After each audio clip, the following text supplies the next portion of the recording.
I'm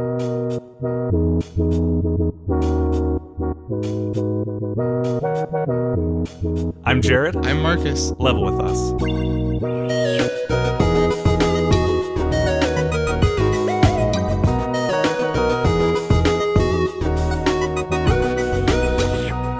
Hello and welcome to episode 2 of our show, where we play the same portion of a video game along with our listeners and then meet back here to discuss. We're now on week 2 of Neo, The World Ends With You, so there is spoilers ahead from everything up until the end of week 2 for that game. So in order to start talking about this game, we have to know what's happening. So Marcus, what's happening? Got some red hot news for ya. Things are really heating up in Shibuya. There's actually quite a bit that happens in this second week, so this is just a synopsis of some key details. But the Wicked Twisters start off their week by searching for the mysterious player Neku. They hope to add him to their ranks, but when they find him, they discover it's actually Beat, a different character from the first game. He joins them and brings with him determination, experience, rad skateboarding skills, and a dope new way to travel through Shibuya via groove power, we'll call it. It's pretty cool. Kanon approaches the Wicked Twisters about teaming up to take down the Ruin Bringers, since the game keeps repeating in a vicious cycle. It comes to light that most of the Reapers officiating the game are from Shinjuku, a city district wiped from the map and from memory. Whatever their motives are, it's clear that they care little for fairness and even less for Shibuya as a whole. They also discover that Shoka has been demoted from Reaper to player for assisting them in the game. The Wicked Twisters invite her to join them. At the end of the week, the Twisters confront and defeat both Suzukichi and Tsugumi, only to discover that the Ruin Bringers' third member and team captain is none other than Mr. Hot Stuff himself, Game Master Shiba. Defeated and discouraged, the Wicked Twisters prepare for their third and final week of the Reapers game. This time they know the stakes. They're playing for the fate of all of Shibuya. Awesome. That was a lot that happened in week 2. But I don't care. We're not going to talk about any of it right now. I just want to know, because I've been dying to ask you this. What was your reaction when Beat showed up? So I'm sure that this was an intentional red herring, but I was convinced that it was Rindo from the future because he has almost the same hair color. He's got the same black mask, just on instead of on his chin. So I was convinced. So when I heard the first voice clip, I was like, Is that?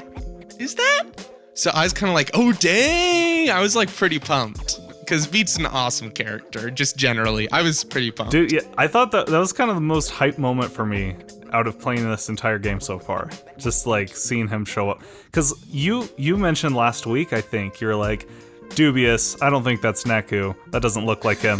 I was the opposite. When I was playing week 1, I legit thought that was Neku. And I saw the trailer. They call him Neku in the trailer. So I was like, oh, he must have like bleached his hair or something. Like, I thought it was him. The only thing that made me think that it might not be him was right before the reveal. Karya says, yeah, that might be Neku. I'm like, oh, wait, oh, yeah, it could be someone else. But I legit thought it was going to be Joshua.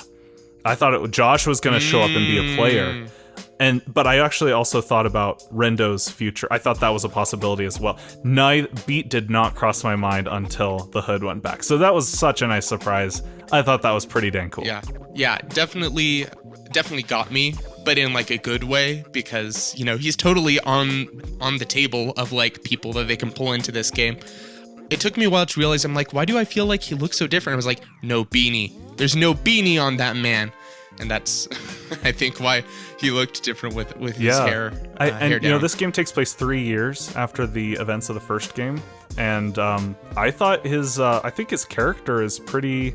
It feels right. Like, it feels like he's more mature. He's kind of the experienced one in the group since Motoi basically ditched them. Mm-hmm. But I feel like he's still, you know, still kind of a little bit of an airhead, still rushes into things and just starts fighting without thinking. He's a kindred spirit with Fret, sure. Fret's like, I like this guy.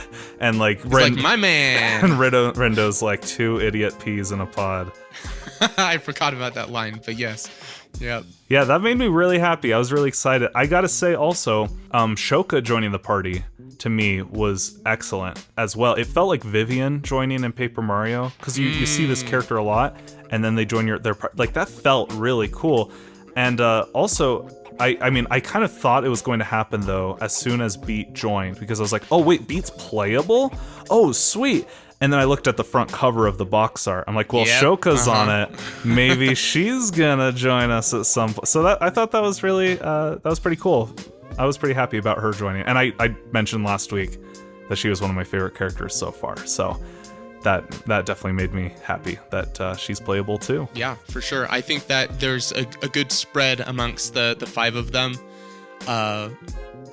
Wait, 5? Is that right? Yeah, we're up 5 to now. I think we're at 5. Yeah, I think that we've got a good diversity of like different personalities, and I kind of just really enjoy like the battles because you can hear them do little one-off.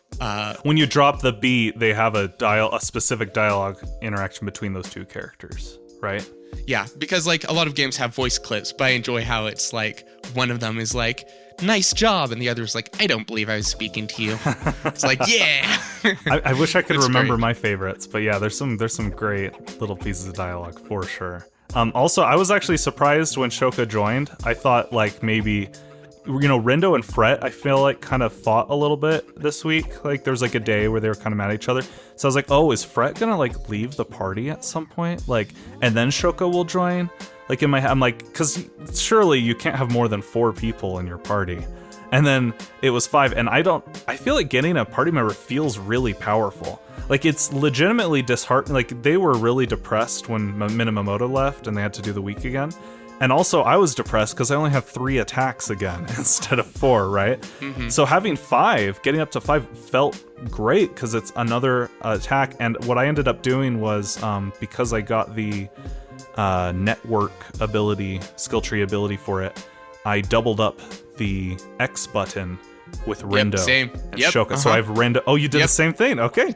So I like seeing them fight together, both slashing. Also, I ship them, so I think that fits very well. The fact that everyone is attacking simultaneously makes it, like you said, feel really satisfying to get another character. There are some games in RPGs where it's like, another character, like, I don't know, maybe I'll be able to use a different attack or something. But this one, it really makes you feel more powerful every new person that you have. I also felt like this week was pretty strong. I actually kind of liked how a big chunk of it was focused on let's find Neku. That because of course that makes me really excited because I'm like, oh, I want to see Neku.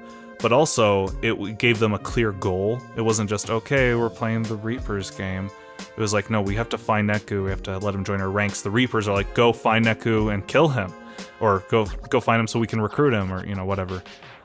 So I kind of liked that arc throughout. Yeah, I think that the narrative kind of came into sharper focus in this second third of the game. The first one, for better or worse, the way they kind of decided to do it was kind of have this incremental, like, wait, we're supposed to be dead? Wait, I don't feel dead. Oh, maybe we weren't, like they're just learning step by step what the situation is here. I don't even really think you know who all the teams are until day like 4 or something. Sure, yeah. This one, it's kind of coming more into focus and kind of, they have more of a trajectory, Sure. Yeah, well, we need to talk about Motoi, because that was another arc this week. And were you telling me, is he one of your favorite characters, or what did you think of that arc? I just think it's funny. I want to give him, do we have an award on this show? Can I give him a gold star? Yeah, sure. Let's play the fanfare.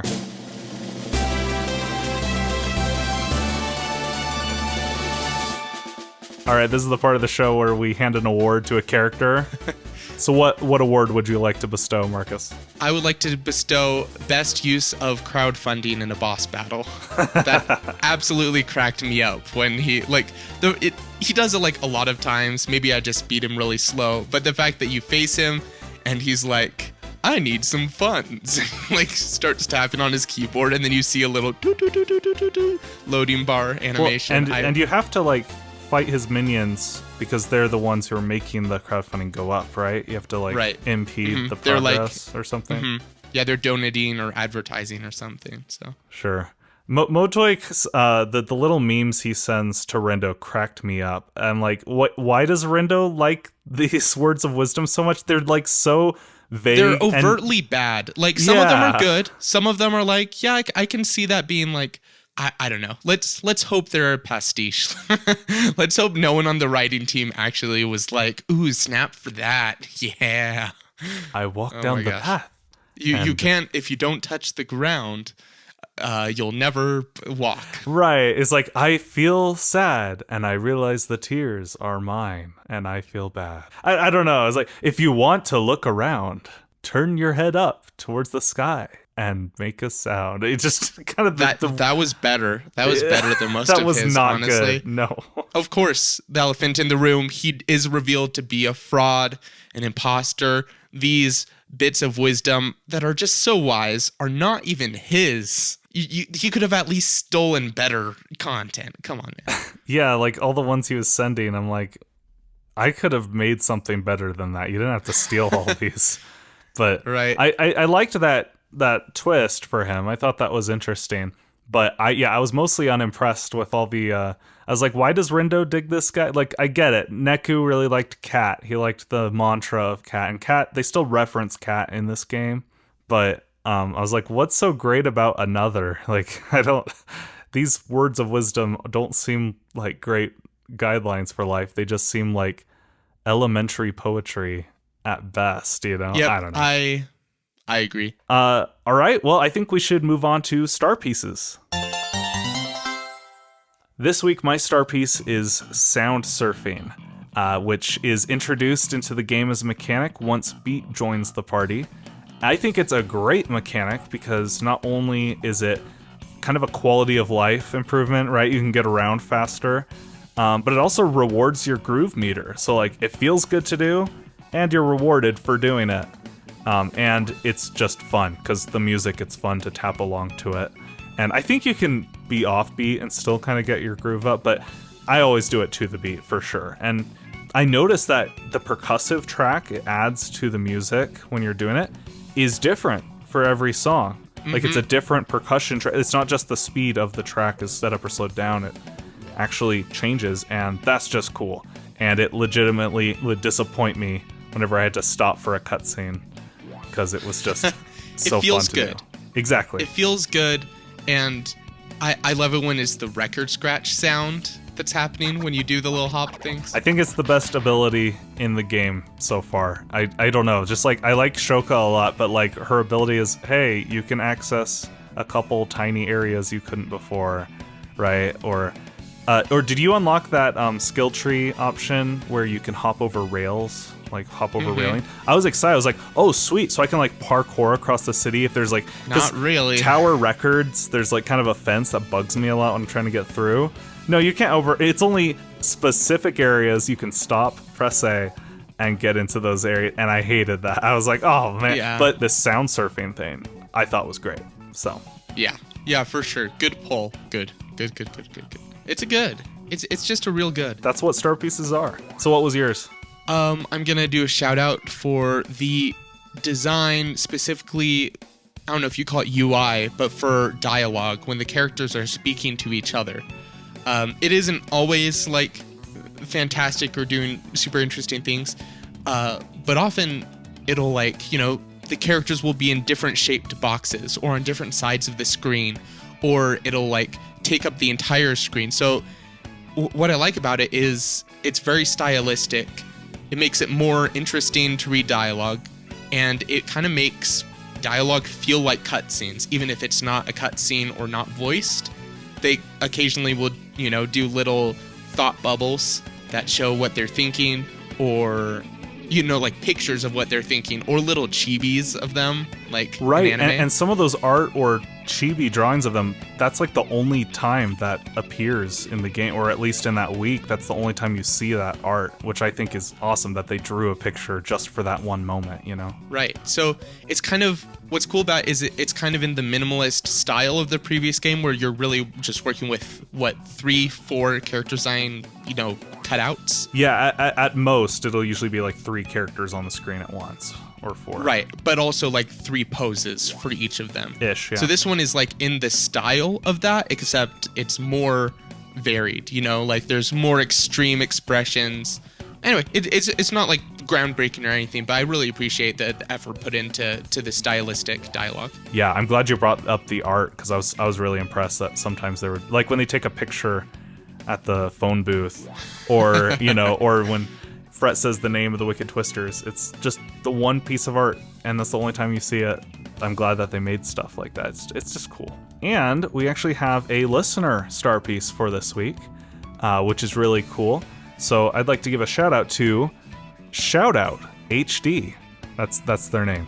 They commented on the YouTube version of our show, and they said, "Great podcast. Glad I found y'all through the M&M cart video. Thank you very much, Shoutout HD. I'm very proud of that video I made." Shout out to M&M Kart Racing, the most beautiful of games. Shout out to the game that changed my life. Yeah, I'll also shout out to the masterpiece that is M&M's Kart Racing. Flew straight from the discount bin into my heart. Back to the comment. A detail of Neo I loved was the network map. Although I'm sure some connections are random, I can't help but make that sweet headcanon. Regarding the tedious time travel, welp, hope you got time on your hands. Well, thank you, Shoutout HD, for that comment. And I really like the connection map. Sometimes I would help a person, and then I would go to the network map, not only to see what ability I unlocked, but also because I wanted to read the blurb about them. Like, there's this one kid who's like a math genius. I don't know if you helped him out. Yeah, that was in the first week, yeah. Yeah, he, and it just kind of compared him to Minamoto a bit, and it talked about his goals and aspirations, and I was like, this is cool. Like, this is cool little background lore. And I ended up doing that for some of the characters we're introduced to, because I wanted to learn a little bit about them. So story-wise, it's pretty cool. And then progression-wise, it feels great. I loved unlocking a new Uber pin. I'm trying to remember like the big deal ones. You unlock difficulty modes that way. Auto choosing your threads. I think that's one you can unlock. Yeah. So I agree. I think the network map was really cool. Yeah. I'll tag along and say I think the social network is a very smart, what shall we call it, gimmick for the skill tree. It's a good way of framing it, for sure. Exactly, yeah, and it's not like an idea I had thought before, but given the context of this, it tries to be very modern and kind of have this social media bend to it. I think that it is just a really cool idea to make a social network the skill tree. So, yeah. Good star piece. Yeah, thank you very much. And anyone else listening, if you would like your comment read next week, you can email us at levelwithuspodcast@gmail.com, or you can comment on the YouTube version of our show. And for those of you who are listening to this on YouTube, we are also on Spotify, Apple Podcasts, and just about everywhere else you can listen to podcasts, if that's your preferred method of listening. So, well, for every star piece, there is also a quick jab. Jab, jab, jab, jab. 1, 2, and jab, jab. Quick jabs is the part of the show where we talk about something that kind of annoyed us. It's our opportunity to vent a little bit, but not for very long. That's why they're quick jabs. So, do you want to go first? Yeah, this is kind of on the coattails of last week, talking about time travel being tedious and taking a long time. But there is a day where you time travel and you read the same dialogue 5 times. It's a day with Motoi, but you keep on getting there like not quite soon enough. So you like read the conversation, but then like 2 sentences before and the same conversation. And like the first time I was there, I was like, all right, we're probably gonna have to come back here again. Like I already felt it coming, and I was kind of done on time number 2. So the fact it was like 5 times. It did like, feel bad enough that like, oh no, we weren't fast enough to save Neku, quote unquote Neku. We have to go back in time. But for Motoi, I actually started getting frustrated at Rindo because he would just pause and wait and like listen to their conversation and be like, oh no, we have to go back. I was like, bros, you have so much time. And the time travel is also one of the other reasons it's a little silly is because it makes you feel like you're at the end of the chapter and the end of the day, with the promise of like cool lore and twists in the next chapter, but it's like, actually, you're only 25% done with this chapter. Let's bring it on back. So that's my quick jab. Just a little bit sluggish pacing. Okay. My quick jab, maybe a controversial one with some people. I don't know, maybe. But I think they use the S word too much in this game. I don't know. Like the original game, it had like some occasional kind of swear words, like pseudo swear words, but they used them very rarely. And I feel like in that case, they were there to kind of add some punk, edgy energy, quote unquote, to it. But the dialogue in this game is so well written already. I just felt like the language is kind of unnecessary. And I know like other T-rated games use the S word all the time. It's more common than it was 10 years ago, I would say. And it makes sense that most of them come from Beat, but I feel like as soon as Beat joined the party, it felt like everyone started using them way more, just like casually. Like up in week 1, I swear there was only well, I don't swear, but Whoa. but in week 1, I feel like there was only 1 or 2 S words, and in this one, I'm hearing it like all the time. And I don't know, I'm just a little appalled that they use it that much. And if you don't mind it, that's totally fine.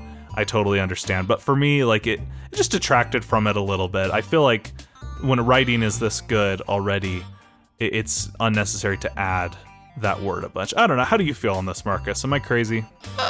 No, no, I'm not gonna like invalidate your opinion. Like that's totally valid. I do think that I don't know. I don't think you're like misremembering the first game, but I do think that there isn't a major difference between the two. I think it's fairly consistent with the amount. Well, there's no S words in the language. first game at all. There's 0. Untrue? True. There's 0 S words. Oh. Beat says the B word once, and then like they say the A word and the D word a few times, which are considered pretty minor swear words, you know. If anyone was curious, this is clearly a family podcast because we have yet to actually say the words we're talking about, which are stupid and dumb. That's right. Yes. Thank you. I don't know. It just distracted me. It just bugged me a bit. But you know what? That's why this is a quick jab, right? It's nothing major. It's just something that bugged me. It's not going to bug most people, but it bugged me. So, quick jab. Nice. Well, now that we're through with that, like a bolt from the blue, it's time for a Reaper review. Marcus, you still have the bragging rights I sure do. of winning last episode. And I've been milking them all week, brother. He's been texting me nonstop every day. This is and very I'm sick untrue. of it, so I'm going to stump him this time. I hope you're ready, Marcus. So I get to go first, right? Well, I guess you have that right. Okay, so I was a little dodgy when we were talking about Motoi's catchphrases. And now you know why. Because everyone's favorite influencer and fake motivational speaker has said some very interesting and inspiring words. Which of the following is not one of Motoi's catchphrase sayings or memes? Bring it on. I have 4 of them. When you think your strength will end, that's when the true battle begins.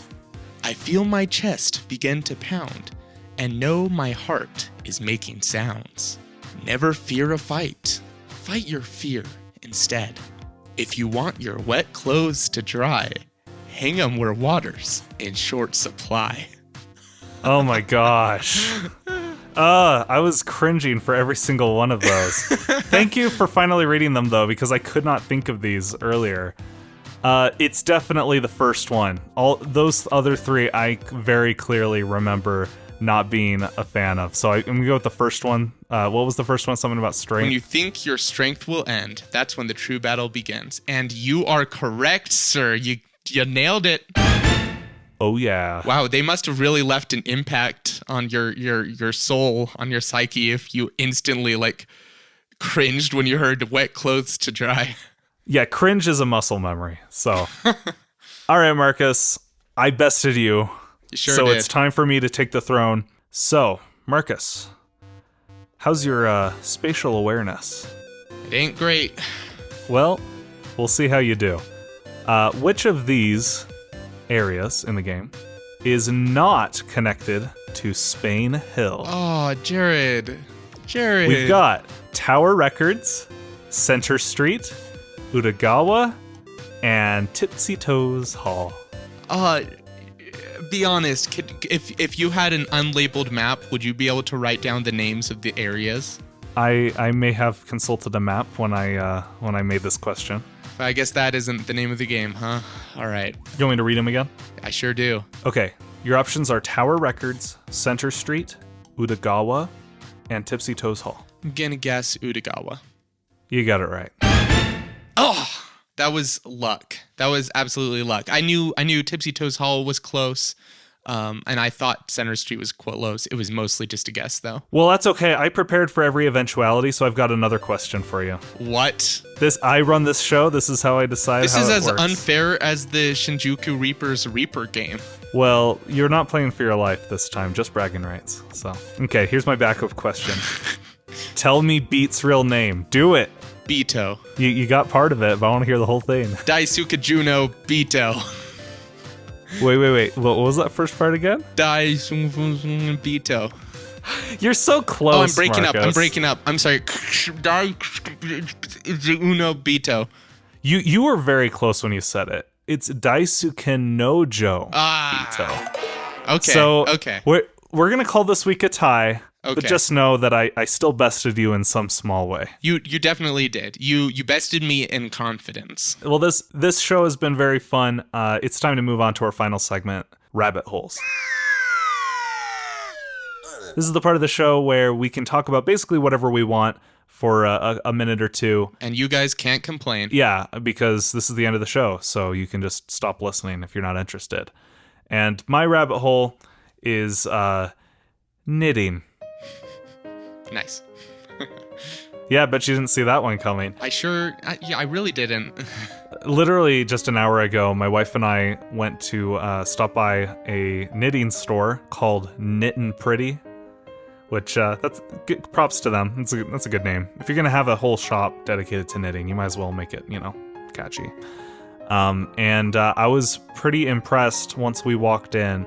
My wife knits a little bit. I don't know much about the craft, but as soon as we walked in, a woman stood up and went off for a minute on what was available. She was like, okay, everything in our store is organized by weight. We have stuff for knitting, crocheting, lacing, tatting, weaving, needlework, and spinning.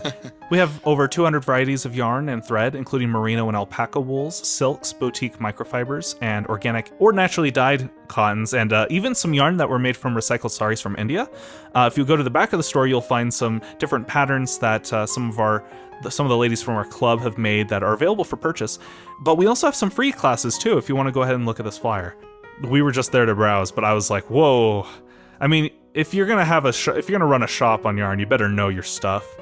But it was still a bit much for me. But at the same time, I kind of love it because, and you and I have talked about this before, Marcus. Any hobby that you really dig into will usually have a lot of lingo and a lot of specialized knowledge that only people in that circle, Jargon, yeah.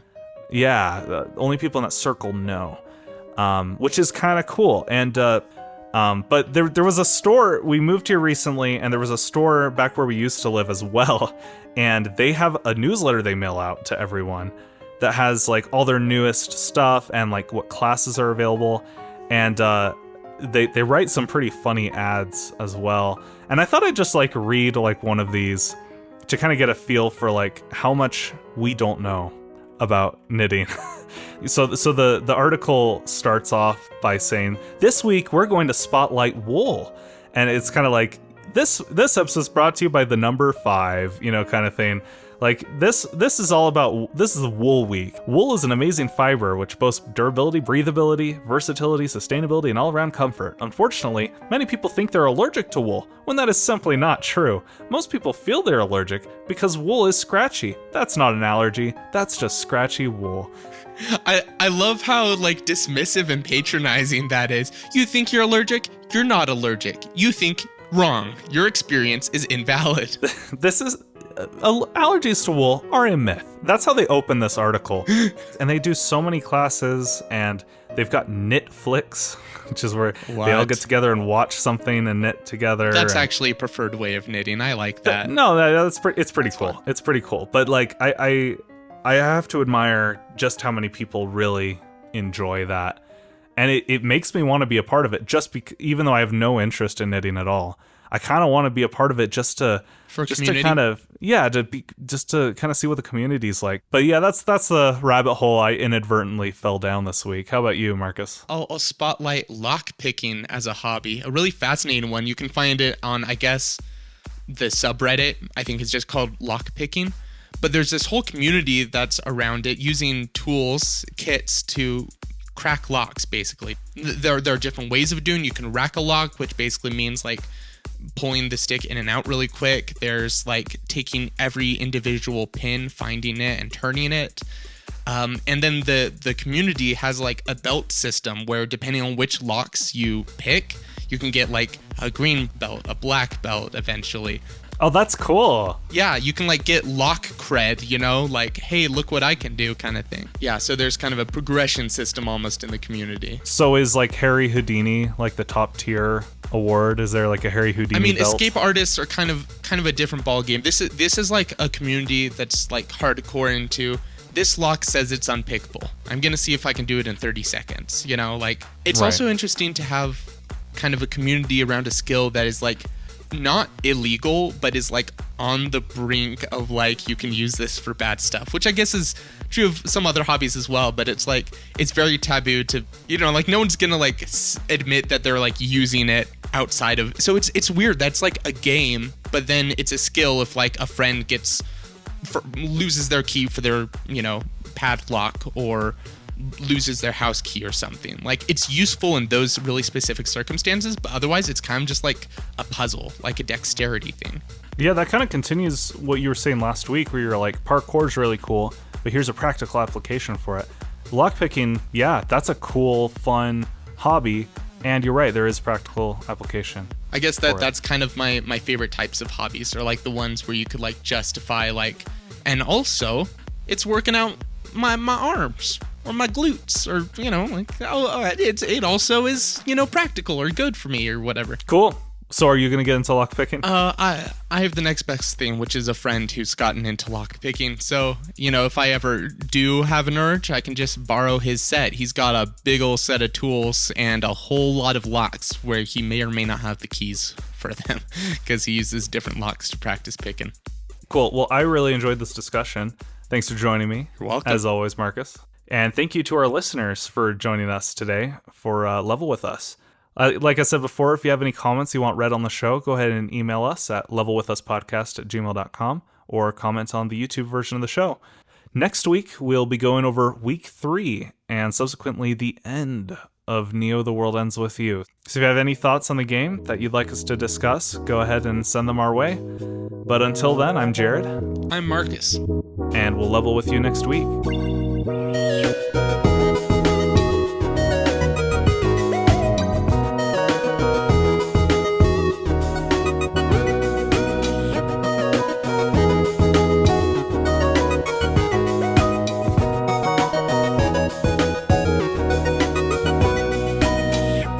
Thanks for leveling with us.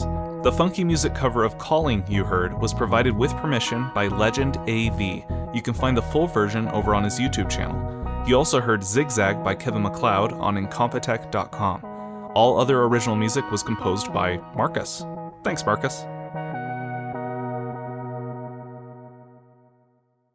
Do you think that for the really good knitters, they don't just make the yarn by spinning, but they also raise the sheep for the wool? That's the S tier. That's the triple black diamond tier of knitting. Not many people ever truly master. R.I.P. That's another thing I didn't mention in the summary, but he does get erased.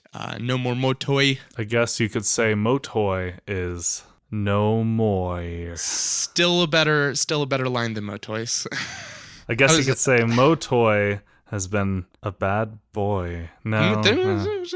I guess you could say Motoi has no joy.